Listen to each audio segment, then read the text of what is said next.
वज़ीर आला सिंध सैयद मुराद अली शाह ने कारोबारी बरादरी पर जोर दिया कि वो इंफ्रास्ट्रक्चर सेस का केस अदालत से वापस लें, क्योंकि इस वक्त 180 अरब रुपए कानूनी कार्रवाइयों में फंसे हुए हैं और अगर केस वापस ले लिया जाए तो ये रकम शहर के बुनियादी ढांचे की तरक्की के लिए इस्तेमाल की जा सकती है। वज़ीर आला सिंध की ज़ेर सदारत बिजनेस फैसिलिटेशन कोऑर्डिनेशन कमेटी का फॉलो अप इजलास मुनक्किद हुआ। इजलास में इंफ्रास्ट्रक्चर सेस के देरीना मसले के हल की मंजूरी दे दी गई। अब अदालत में फंसी हुई 180 अरब रुपए की रकम शहर के बुनियादी ढांचे की तरक्की के लिए इस्तेमाल होगी। इजलास में सनती इलाकों से मामूली तजावजात और जमीनों पर कब्जे के खात्मे पर भी गौर किया गया। इजलास वजीर आला हाउस में मुनक्किद हुआ, जिसमें सूबाई वज़रा शर्जील मेमन, नासिर हुसैन शाह, ज़ियाउल हसन लंजार, मोहम्मद बख्श Mahar, Jam Ikram, Shahid Theem, chief secretary Asif Haider Shah, IG police Ghulam Nabi Memon, commissioner Karachi Hasan Naqvi और दीगर सूबाई सेक्रेटरीज ने शिरकत की। कारोबारी बरादरी की नुमाइंदगी आरिफ हबीब, जुबैर मोतीवाला, साकिब मग्गू,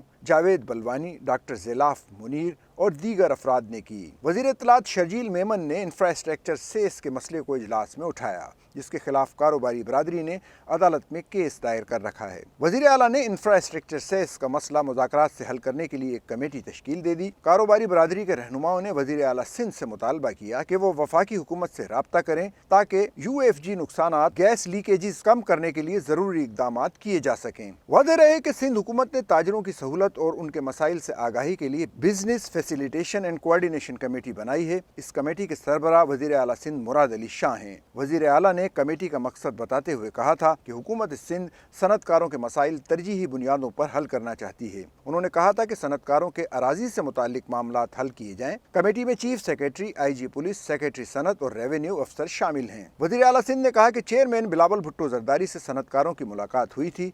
पार्टी चेयरमैन की वाज़ेह हिदायत है कि सनतकारों के मसाइल हल करें। सनती इलाकों में ग्रीन बेल्ट को सनतकारों के साथ मिलकर खूबसूरत बनाया जाए।